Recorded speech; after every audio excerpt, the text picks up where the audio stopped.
Welcome everyone to a new episode of Fika Chat about the future of education, future education. I'm your podcast host, Marcus Litander, and it sounds so much better saying podcast host compared to poddvärd, I must say. And it sounds almost as cool saying that I have a co-host with me today.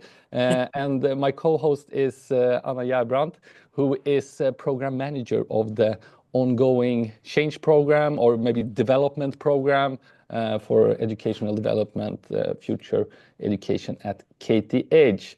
And then, of course, we have a guest with us, and today we have Paris, and I hope I pronounce this correctly now, Carbone, because you're half Greek and half Italian. Is that right? Yes, precisely. Welcome, Paris. And you won, or you have been awarded the THS KTH Student Union's award prize for Teacher of the Year. But before we talk more about that, introduce yourself. How long have you worked here at KTH? What are you working on? What are you teaching?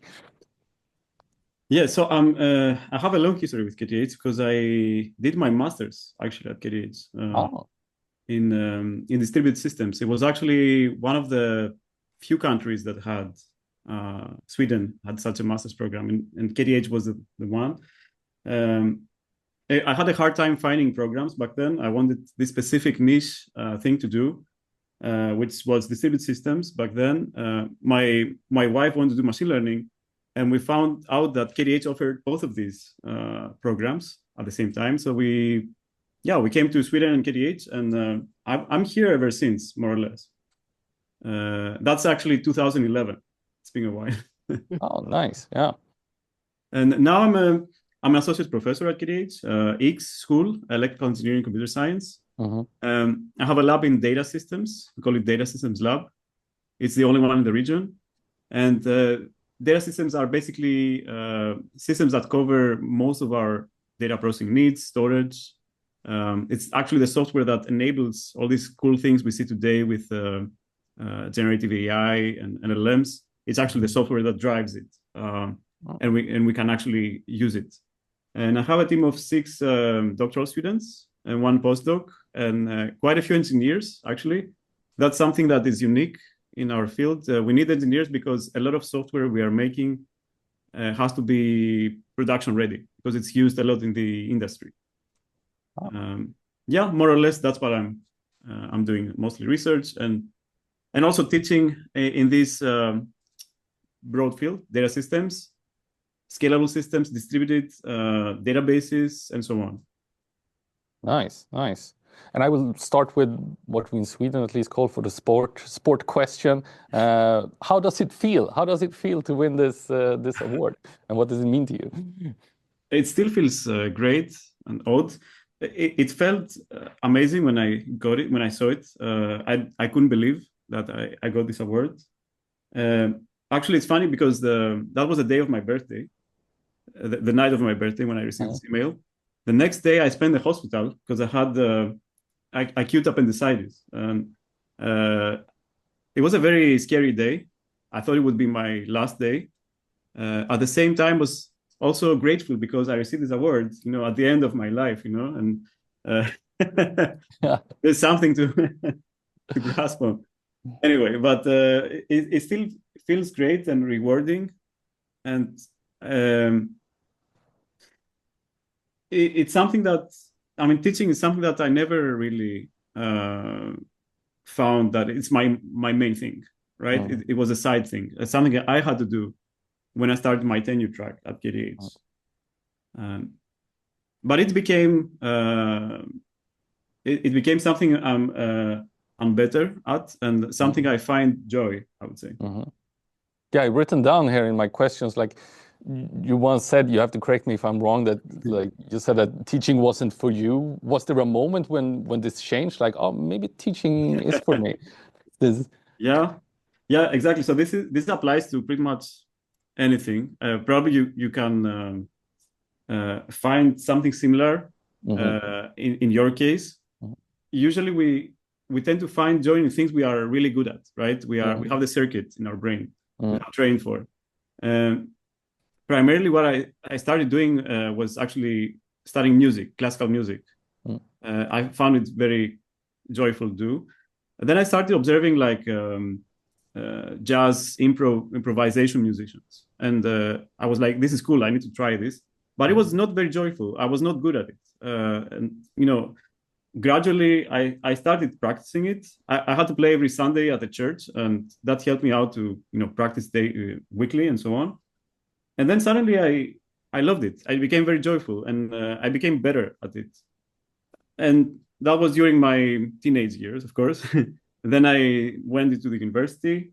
I was admitted in Athens, computer science, Athens University of Economics and Business, which was the only, I would say, a bachelor program back then in Greece that had more like a data perspective, data systems. So again, same story there. I found programming and computer science very hard to work with, not very joyful. But then eventually I found some subtopics that I really loved, like databases and distributed systems. And then it became joyful because I started fusing my energy there. And maybe I had good teachers too, maybe. But it really became my main thing. And same, I mean, fast forward in the future, I did my research and developing systems also. Some of them became very popular, commercial, and so on. But I was more a hands-on person. And then when I started my tenure track, I had to teach, which was very scary, and I had no clue how to start. I was definitely not good at it, definitely, because the students said so. I mean, I had to improve. So I did my best to improve. So I've tried a lot of experiment with a lot of strategies, a lot of ways to teach, and then it became better and also became more joyful in the process. So now teaching is one of my top things to do here. I really love it. So, but when you go through that type of transition, I recognize it myself as well. You normally have to, or at least I had to, find a role model or someone that like, yes, I like that. This engaged me, and oh, I need to teach, and then I'm looking at this colleague or these one of my teachers. Did you have the same? Did you sort of choose someone, a teacher or a colleague or anyone that you really liked how they did and sort of put that in? I initially that was my plan. Like, let's stick to following what my best teachers did. Their teaching style, more or less how they gave lectures, I would say. But apparently, this didn't work out so well for me because it wasn't me. It wasn't my teaching style. I tried to mimic someone else's teaching style, let's say, but it wasn't made for the way I'm thinking. So this was very awkward to me. So, and then I realized that maybe it has to be natural. It has to be me. So I tried to embrace the way my brain works, which is sometimes awkward. Sometimes I say bad jokes or let's say students cringe, but in the end, it's me, and students appreciate that. They get more direct access to the message I'm trying to convey. So I think it's a good advice to get the best methods from good teachers. But when it comes to teaching style, it's good to be yourself. That's my view. That is nice. Yeah. I was thinking about what you said about motivation, because I think there's a great lesson for students and maybe everyone who's listening, that it's maybe not being motivated is the important thing, but getting better, and like motivation will come afterwards. Exactly. And sometimes, at least for myself, like sometimes I'm not motivated of doing it, but then you start doing it, if it's coding or whatever it is, and you feel that little progression, and then suddenly you're into it. Like I thought I was a programming person, but you get that little feedback, and then it's nice again. Exactly. Yes. And then the question, of course, to me, have you thought about that when talking to your students? Is this something you try to incorporate in your teaching? Maybe a difficult question, yeah. Yeah. I mean, so the question is how incorporate ways to motivate students, or or make them feel that they are progressing. Yeah, that they're learning and becoming better. Yes.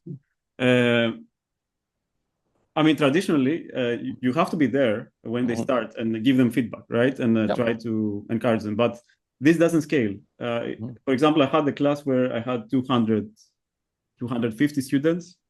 It's impossible, right, to do that. So in those cases, one thing that helped was to build sandbox tools. In my field, you can actually program this in a way that students can experiment, try out their ideas until their ideas are correct. I mean, until the system says what you're writing now, this code is correct. Or if it's not correct, what can go wrong? So this encourages like experimentation, and there's nobody criticizes them. They can do this anytime, as long as they like. And it really helps them out. At least in a software programming field, this is something that really helps. So that was one way that I could at least scale this thing, this practice. Are you working together with colleagues, like in teaching teams, and sort of so that you can develop together and get inspired together? Yes, and I would say it's not just professional colleagues always. So I do have a very, very good team consisting of some of my doctoral students, which of course are very relevant, excellent. I like to hang out with them because I chose them to be my doctoral students. And there's a nice, let's say, environment. We also have dedicated teachers that help in some courses, and they are very, very helpful. And of course, I also try to include everybody in the same team and divide tasks and so on. But there's also one key element that is basically something I started doing the last few years, is to get the most motivated students from the previous course and get them involved in the next run of the course. Nice. So they actually participate in many of the tasks we are doing, especially the more interactive ones. For example, helping out the next batch of students with their labs, but also things like, for example, we do some kind of theatrical plays in some of the lectures. So we try to make some kind of funny sketch that introduces the concept, and that's where the students come in, and they're having fun also, and try to motivate the next generation of students, basically. So you have older students joining as teaching assistants. Yes, exactly. Okay, yeah, we have that as well at our department. I also, and I actually think it's great if you can help, if they can come back for many years, several years after each other. I have one now helping out in a course on advanced level, and I mean, as you say, he's become almost like a PhD student. I mean, he's been teaching for years.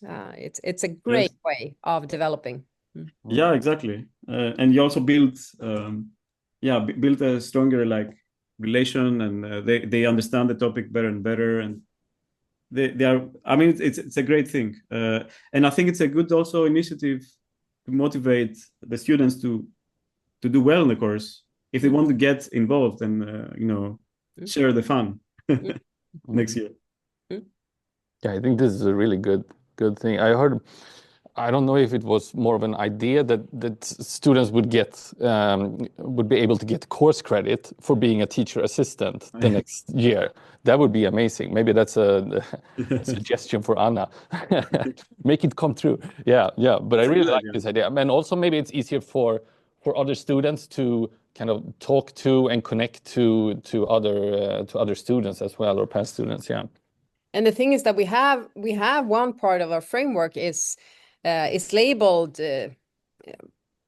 what's in the English word, alltså utvecklande utbildningskultur. So it's how to create a culture within educational development that really sort of makes it enhanced all the time. Engaging teaching assistant, having like a system where they both can be employed as well as getting credits for it. That's a way of creating environments where you talk about pedagogics and didactics and everything that actually together means that you're developing your culture. Exactly. Yeah, the teachers I speak are maybe not all of them, but many teachers, sometimes teaching can be really like lonely, maybe it's the wrong word, but you do it yourself, and like you have your own little class, you have your Canvas platform, and you have everything set up yourself. But really inviting people, then I mean, it's so good. It's a little bit painful maybe the first time, but yeah, I think the results, the results will get much better at the end. And Paris, you talked about like your own development as a teacher. Would you say that there was like, if you would describe it, like how have your teaching changed over the year? Is there something specific now that you do more often that you didn't do before? Yeah, I mean, my methods changed a lot, like radically over the years. I did spend a lot of time preparing the courses throughout the years. I mean, preparing courses, already, it's not something you do once and you're done. It's a continuous process, right? In my case, this took 70% of my teaching time, just preparing, distilling everything, right? From industry, academia, research papers, state of the art, and try to, squeeze it into the form of the course. This is a tough task. Like for me, it was very tough, but it paid off. And then the rest is the execution, right? This has also evolved throughout the years. In my case, like in the beginning, I didn't have, for example, I realized that when I started, it was during COVID times, and a lot of students didn't have the chance to meet each other and form, project groups, and it was a very lonely period for them.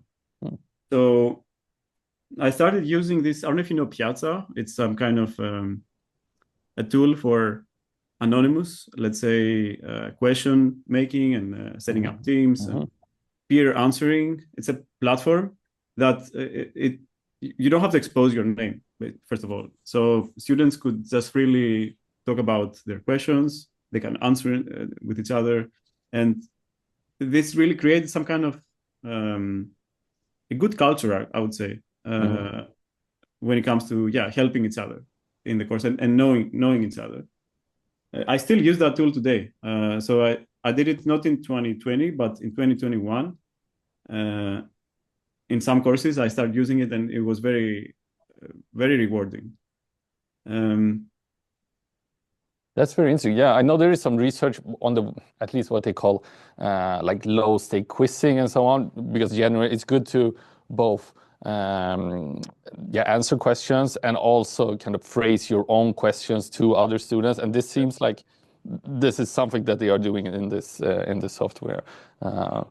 And maybe making it anonymously is just getting it more kind of a low stake and getting them into a trial and error mode. Exactly.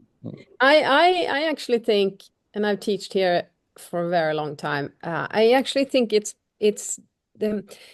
they are more afraid of asking questions and displaying that they don't know things today than like for 10, 15 years ago.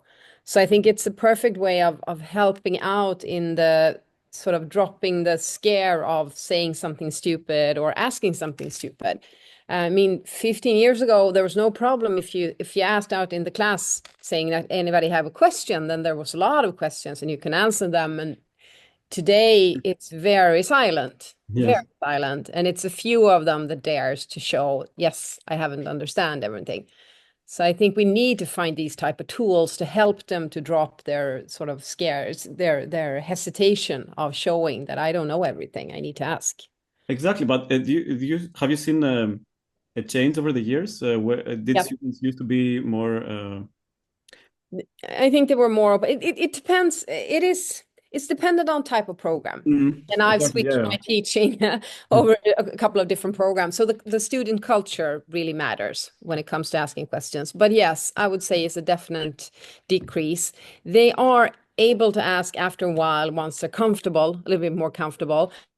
But my courses nowadays, and that's also, are so large. So it takes time, and you can never really reach this safety zone in these large courses. So I've definitely seen a drop in the fact that they don't ask questions. They ask questions, but not the hard ones, not the ones displaying that I didn't really understand. And that makes it harder for me as a teacher to really say, okay, which parts did I not I didn't teach them well enough. I need to go back. I can explain it again. I can find a new way of showing it. But it's harder to grasp those areas now. One thing that I came to mind now when you said this about question. One way I approached it once, and I probably should do it more often, is having like, I have explicit instruction in the beginning of a lecture saying like, write down 3 questions on a paper, because then I know that they have questions at least. And then I go around like, do anyone have questions? And then I can even say like, now ask your questions that you have written down. Then it becomes a little bit more like, oh, I know you have them and you should have been writing them down. But yeah. That's a good idea also, yeah. Yes. And what do you see? You work a lot with AI. What challenges do you see with AI and the future of higher in the future of higher education? The only challenge I have personally already is it's hard for me to understand sometimes if they have done things like a project themselves or if they use tools. Many of the students admit they used, for example, Copilot for coding. I don't really mind so much about the Copilot. I do mind when they are not honest about it, and also when they are not able to explain their code, for example. For me, that's a failure. Like it's really a failure. I feel like I failed. It happened to me a few times, teaching them and also motivating them to try out the projects like themselves, right? So that's my problem, and I think it will be a bigger problem also in the future. It's hard to tell nowadays what is AI generated, especially in code, and yeah. But even I totally agree with you. One of the major challenges, and I have an area where they do reflections and written assignments and analysis. So it's word based, and it's such a challenge to know, and also make the students understand that it's not okay to try to submit something that's created by an AI, but it's okay to use them for learning. So you can use it to learn yourself, but you cannot submit it to me saying, this is what I've learned. True. Yeah. It's a gray scale there. But on the opposite spectrum, I think all teachers need to use AI. I mean, not just teachers, everybody. Yeah. We have to squeeze out the most we can out of it. Yes. I did start using it a lot to generate things that AI is good at. For example, I make slide illustrations. I make the scripts for the theatrical plays. I just give some prompts and it creates a script for me with nice jokes inside. It's not that bad, actually. I do have to tweak them a bit. And then exams can also, I mean, sometimes it's hard to make many distinct versions of the same topic. Yeah. And that's something you can get a lot of examples from AI. I think it helps me out a lot in some courses. Yeah, I agree. I do the same.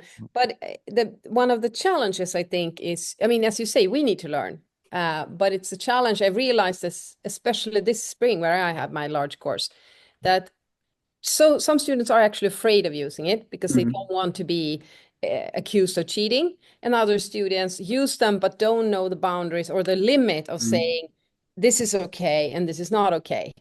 And then they submit something that you can clearly see, Because in my area, you can see the wording in an AI, especially if they haven't sort of rephrased it themselves. And I've also had so many submissions this year with references that don't exist. It's like That's the that's worst. an AI. That's my thinking this spring, that it's sort of like either they're afraid and they don't use it at all, or they use it and then they submit something that's been done by an AI. So they didn't check the references. And that's easy. So it's we need to sort of ourselves understand the middle part there, and also use the middle part in a good way, because then our learning will increase, all of us. Yeah, I agree. And Paris, since you work with industry and real engineers, do they have any? What do they say about the AI, or maybe it hasn't shown off, like they are working with students who have been working with? Are they using AI and themselves when they are programming? And yeah, definitely. Everybody in my team is using AI, so that's something I'm not really against it. I think we have to survive using AI. We have to learn to survive using AI in whatever we are doing, because that's the new reality, and nobody's going to change that. Like it's going to stay.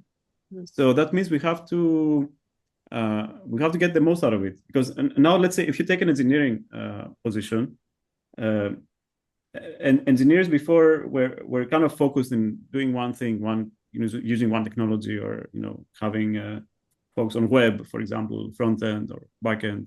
Now with AI, you kind of expect an engineer to do whatever, full stack development, basically, or use whatever language you need. So that is what is changing in the end, I think. That our expectation. Yeah. Do you include prompting in your course, teaching the students how to prompt? No. No. We have that. I've realized, I don't know it myself. I'm not good at it, but I'm trying to learn. And I realized that that's an engineering skill maybe in the future.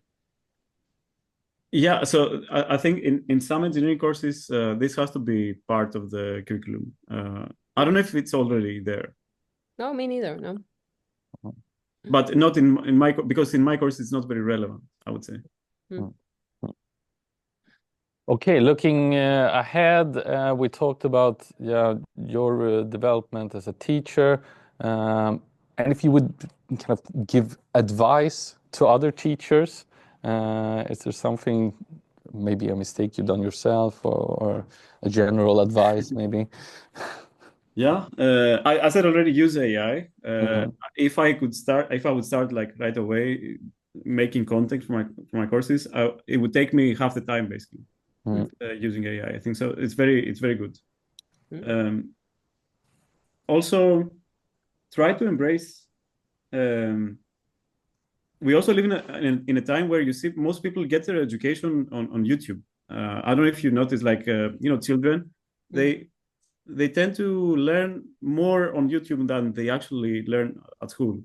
There are some amazing educators on YouTube, not people that actually necessarily know things, but they know how to present things in a short amount of time, basically, where your attention span is only 15 seconds. So I think there's a lot to learn from that, and fuse back to academia. It's something that we need to do actively in academia, because in some cases we are a bit stuck in giving lectures old school way, 2-hour, 1-hour lectures. I think we need to compress content and make it more like transferable, in the same way that famous YouTubers do. And we also need the tools to do that. So I think also your role, right, is I think it's good to promote these kinds of skills.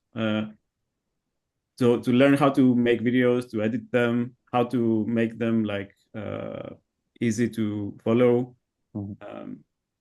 clear, and this is something that is entering academia. I had the pleasure to also MOOC in 2016 when I was a PhD. So I was helping out my advisor. We had a MOOC with up to 9,000 students. It was like a huge course. We had to scale, and we had to make videos. So this was a very good learning process. It helped me realize that learning can scale, right? And there are tools to do that. And you have recorded a lot of videos yourself. Every lecture is recorded. Every lecture is recorded. Yes. Yeah. maybe I'm thinking now, in some courses I don't record all the live lectures, but there is at least one recording students can find. Sometimes I do it on purpose so that students come on campus and attend physically. I really like the physical attendance, and I think it pays off. Statistically, I see that the students that actually attend tend to get better grades. Yes, I agree. And there's one more thing I want to say, like pay attention to the every generation of students is actually different.